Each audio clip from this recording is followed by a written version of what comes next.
It's a little past 6 in the evening, immediately after the close of our last episode. And in a small town a few miles south of Baltimore, the car belonging to salesman Norris is pulled off the side of the road. And Norris himself stands in front of his car, arguing heatedly with another man over the wreckage of a child's wagon. While inside Norris's car, we hear...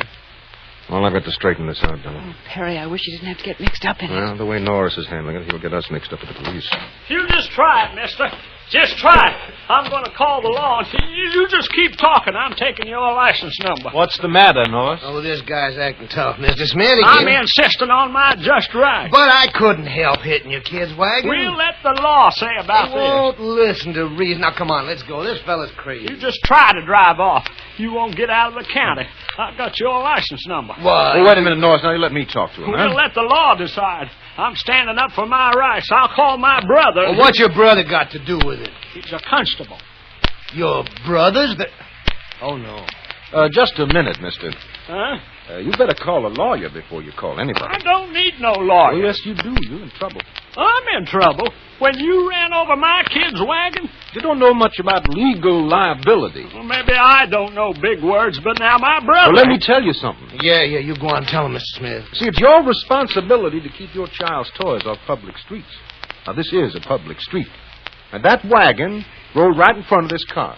You trying to say I'm responsible? The law says you are. Well, my brother's the law in this here town. Mister, the laws of public liability pertain in any man's town. Well, go on, Mr. Smith. You tell him. You go right ahead and tell him. Now, this wagon here created a public hazard.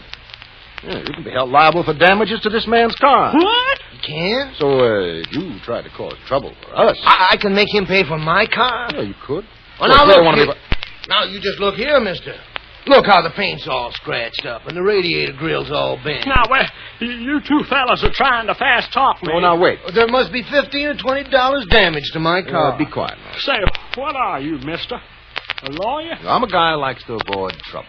You talk like a lawyer. Never mind that. Now, let's get down to casing. Now, I ain't paying you no money. I'm going to call my brother. Let me finish. Now, we don't want no trouble. And neither do you. So I'm willing to be fair. Fair? How do you mean? Hey, do you think this will cover the cost of a new wagon? Hey, $10. And look at the wad of money in that wallet. You're giving me $10? Yeah, to get your child a new wagon. Is that satisfactory? Yeah, sure. Well, then it's all settled. Now, you better go tell him. Yeah.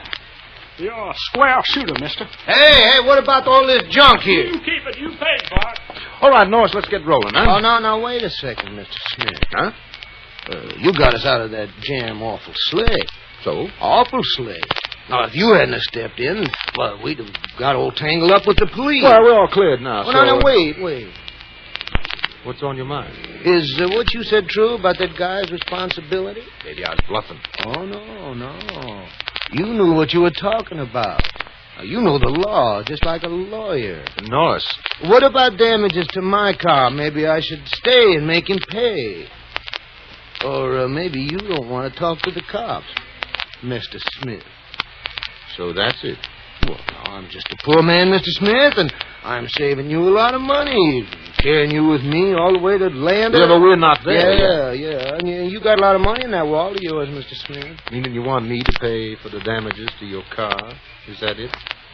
Well. Here. Well, thank you, Mr. Smith. Hey, that's only $1 bill. Yeah, to cover the damage to your car. Those other dents are old ones. Oh, smart guy, huh? I'll get along. You're not the only smart guy, Mr. Smith. Look, Norris, let's get going, huh? Okay. But let's stop and eat. There's a good place just down the road, Robbie Lee's roadside restaurant. Just down the road? Mm-hmm. And I'll drag this junk out of the way and put it beside the road. But I'll see you in the car. Perry, thank heaven you got... Fella. Norris is pretty sure. Perry. And with a $1,000 reward riding on my neck. Norris is money hungry. Perry, what are we going to do? I know what he's up to. Well, I don't. Well, I can't explain to you now, but whatever you do, follow my lead. And follow my lead exactly, Della.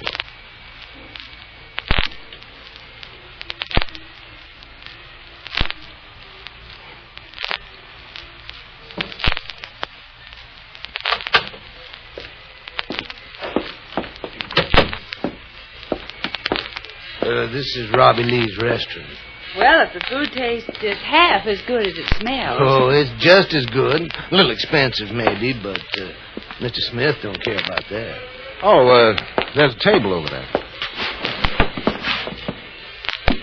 We'll have to wait to get served, but that'll give us a chance to talk. Well, that's good, because we want to talk to you, too. Yeah? Well, after I've had my say. Oh, you better hear me out first. We've reached the end of the line, Norris. Oh, is that so? Yeah, we decided this is as far as we go. Sally and I have made up our minds to strike out in a different direction. Ain't we, Sally Lou? Huh? Oh, yes, sir, we sure have. Oh. What does that mean? Going to Denver after all, huh? Denver? Well, that's where they thought you wanted to go. Who's that? Why, the police, Miss Street. Oh.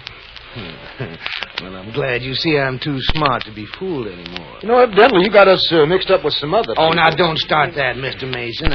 I should have known when I first saw you. Norris. And when I heard you laying down the law to that fella back there, all of a sudden... Norris, your thoughts are your own concern. As far as we're concerned, this is the end of the road. Now, you know better than that. There's a little something to settle first. Okay, I'll say it. What about that reward? What about it? Well, when a public-spirited citizen puts up 1,000 to know where you are... If I'm making... I figure it's my duty to let her know. Uh-huh. Now, I'm a public-spirited citizen, too. Besides, I'm just a poor guy trying to get along, and, well, I've been thinking. Go on. I'm a reasonable guy. I'm waiting. But if I keep my mouth shut, that $1,000 just flies out the window. Unless I come up with the money, in which case you would keep your mouth shut? That about covers it. And now, don't think of getting tough. All I have to do I wasn't thinking of getting tough. I think maybe you have a reasonable proposition. Oh, Perry. We have to deal with him, Della. Now, that's being smart. Only, Mr. Norris, if I give you the money, how will I know that you keep your mouth shut? Oh, you can trust me. Now, you just hand over that... Wait. There's a little string attached. Yeah? We want you to take us back to Baltimore. Well, what kind of a chump do you take me for? You think I'd go anywhere with you after holding you up for 1,000? Now, look here, Norris. Now you look. You just peel me off $1,000, and you go your way, and I'll go mine. And how do I know that you'll keep your end of the bargain? Why, I'm giving you my word. Ha! Mm-hmm. But it's up to you. Now, I can tip off the police right now and make 1,000, or you can give it to me. I don't care. You just make up your mind. Doesn't seem there's much choice. Now, you're being smart. Just the same. Why? If we start passing around that kind of money in here, somebody is sure to notice it, so let's step outside. Yeah? Just out in front. Nothing can happen to you. Is this a stall? What, are you too lazy to step out in front for $1,000? You try something and I'll yell. Now you're stalling. Oh, we can wait a minute. Where are you going? I want to use that phone a minute to call my wife. I just happened to think I promised to call her right at this time. Now, don't look at me like that, mister. You can watch me.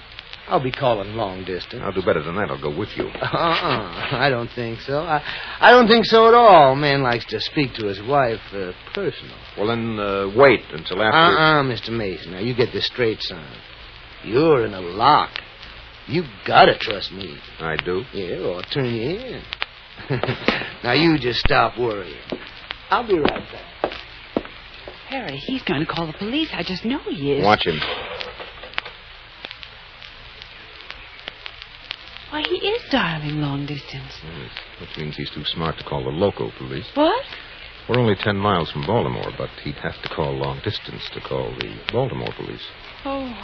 And if that's what he's doing, we're in a spot. Isn't there any One way thing to... sure, I'm not going to hold still for Norris's trap. Now, look, Della, the next 5 minutes are the payoff. Now, listen, and listen well.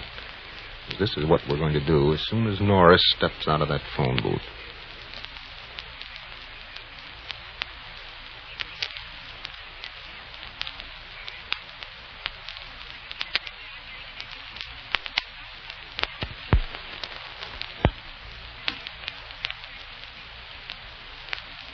Well, Mr. Norris considers his position most fortunate.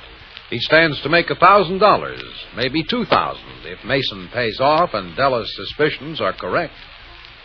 But you've just heard Perry Mason say he doesn't intend to hold still for Norris's trap. And yet, what can Perry Mason do?